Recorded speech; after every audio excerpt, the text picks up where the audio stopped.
মাঠে ফিল্ডিং করার সময় রোহিতকে সবসময়ই নানা মন্তব্য করতে দেখা যায়।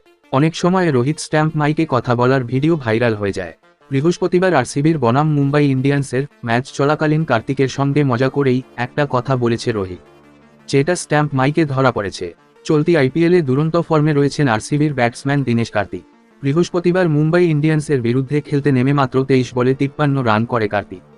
তার তাণ্ডব থেকে রক্ষা পাননি মুম্বইয়ের কোনো বলারই। মাঠে কার্তিক ঝড়ের সাক্ষী ছিলেন ভারত অধিনায়ক রোহিত শর্মা। প্রাক্তন সতীর্থের এমন ব্যাটিংয়ে মুগ্ধ রোহিত। তখন স্ট্যাম্প মাইকে ধরা পড়ে রোহিতের কথা।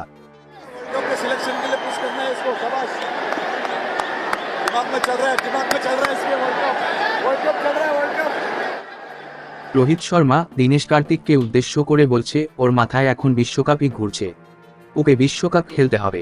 সাবাস দিকে প্রকাশ্যেই জানিয়ে দেন রোহিত, টি-20 বিশ্বকাপে খেলতেই পারেন কার্তিক, ওর তো বিশ্বকাপে খেলার কথা, আমরা অবশ্যই ওকে স্কোয়াডে নেওয়ার কথা ভেবে দেখব।